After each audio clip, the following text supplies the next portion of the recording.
Bismillahir Rahmanir Rahim. Nahmaduhu wa nusalli ala Rasulil Kareem. Amma ba'd. So inshallah, this is the last section of Ilm al-Ma'ani.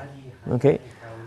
This kind of covers a few terms here and there. It doesn't really fit into any particular section that we mentioned before. It's a few extra rules that we need to be aware of.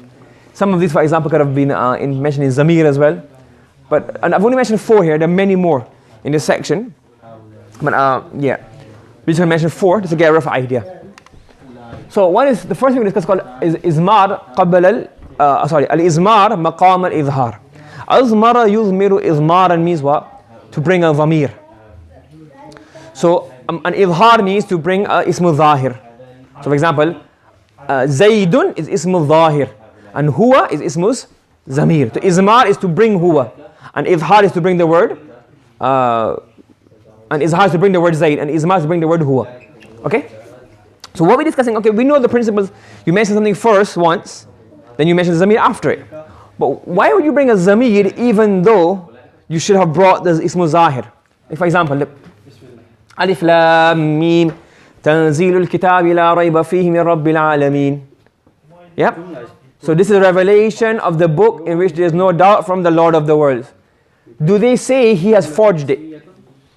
What's happening? Iftara. Who's the file of Iftara? Who's the file of the Prophet? But he mentioned at the beginning of the surah. He's not mentioned before. But why has he not? So basically, they should have said, Am yaquluna iftarahu Muhammadun aw Rasuluna, or something like that. But Allah has mentioned al-dhamir instead of ismu zahir. Why? 4 parts. Why do you think this is? Huh? It's obvious. Straight away we know that here the zamir is the Prophet sallallahu alaihi wasallam. So that's one reason. And that's why the translator writes here Muhammad. Because obviously in English there's no previous mention of it, and in English that doesn't happen. So for example, if somebody says, oh, the Quran is grammatically is flawed because for example look, there's a pronoun, there's no reference to it. So well, that's how the Arabs speak.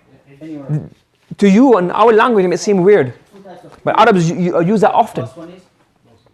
Okay, so that's why for example you can't measure the Arabic according to our language. Look at that's why it's very important to study classical literature.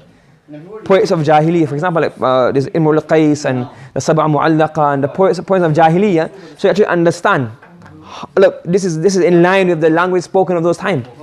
So for example, any proper tafsir, classical tafsir, like Tafsir al-Qurtubi, Tahrir wa-Tanweer, even Tabari, all of these tafsir, they will always quote back what? A poem from the Arabs. And the Arabs use this word in this context. That's what it really means. Because for example, it's sayyara, waja'a sayyara. So a car came to Yusuf alayhi salatu. Because sayyara in modern language means what? Car. Got a car. You want to make sense. You have to understand what does sayyara mean in their language. They use sayyara for caravans, they use sayyara for stars. What was sayyara in that language used for? Okay. So having a zamir without previous reference is not a problem. Arabs use that to actually make a claim. It's so obvious. Okay. The opposite. The rule is you mention something once. Next time you mention it, what do? You mention pronoun. But why do you keep on mentioning Al-Qari'ah? Ma hiya wa ma adraka ma hiya? No. Al-Qari'ah. Ma al-Qari'ah wa ma adraka ma al-Qari'ah. Allah has mentioned the word Al-Qari'ah 3 times. 2 times he could have used the dhamir. But instead of dhamir and Izmar, Allah then Idhar. Allah brought the ismu zahir. Why? To show, look, it's Qari'ah. Allah says, the striking event. Mal qari. What is a striking event? Wa ma adraka mal qari. How would you even come to know what is a striking event? So Allah saying qari'ah, qari'ah, qari'ah. Repeating it, it creates a kind of emphasis on this. Okay? Iltifat. Iltifat is again something we'll find very strange as an English speaker. Iltifat yaltafitu iltifat, to look around. So iltifat fi salah, to look around. So you look here and you just look that way, or you look in there and look that way. So iltifat means what? To look around. So change direction basically. So it's again referring to zama'ir. That you change the direction of the dhamir. So what happens, for example, that Allah subhanahu wa ta'ala, he's talking in first person. And then he changes to second person. No, not second person. The third person. Let me give an example. وَمَا لِيَ لَا أَعْبُدُ الَّذِي فَطَرَنِي. So the Yasin again. What is wrong with me? Why don't I worship that being who created me? وَإِلَيْهِ تُرْجَعُونَ. And to whom you will be resurrected and returned. So here he's talking in the first person and he goes to second person. What's happening here? Arabs use this. In the Quran you find many times that Allah changes his person. From hadir, so from mutakallim to ghaib. It happens. And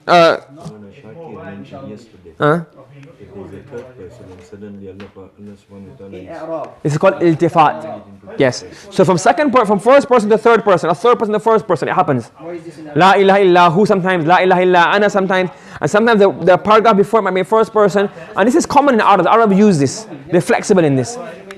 If you see it, you shouldn't be shocked. So what's happening here? This is how the Arabs speak. So you have to appreciate the language that was used. And that's how Allah spoke.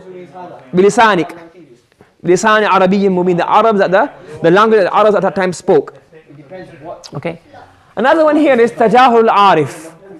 I mean, it's to do with Ma'ani, but it's like you pretend to not know when you really know. Let's say, for example, Yasin skipped class, he went to play football.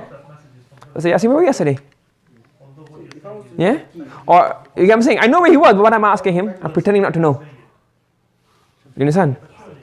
Yeah? So you pretend not to know. You pretend you don't know something. And there can be different reasons. One is I want to get information, I want to hear his own story. One is to make the guy in front think.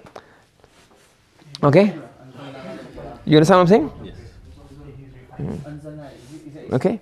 Like for example this. وَإِنَّا أَوْ إِيَّاكُمْ لَأَلَا هُدًى أَوْ فِي ضَلَالٍ مُبِينٍ. وَإِنَّا أَوْ إِيَّاكُمْ. The Prophet is saying this.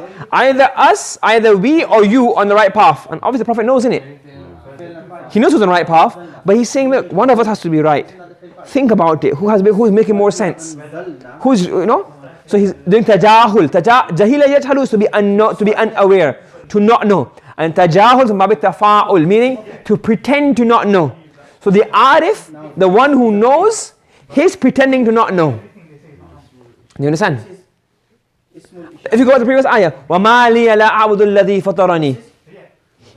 Why do I worship? He did. So the Yasin, the Habib al-Najjar, according to one narration, he used to worship, but he's asking Jahil, why don't I worship Allah? He created me. Why is he saying that? That was trying to tell you guys that why don't you worship Allah? But he's pretending that, what's the matter with me? So Tajahul Arif, you are ignorant. Okay? And that's the last part. In this chapter, section 8, in the other books of Balagah, there are many more terms. I've only picked on 4 commonly used ones, easy to understand, so you get a rough idea. And there's some more terms, inshallah, we'll do it later on, inshallah. Okay? This is the end of section 1. Okay? And it comprises of 8 sections. Section 1, we'll go through a recap tomorrow, but briefly, section 1 was parts of a sentence. Section 2 was types of sentences. Section 3 was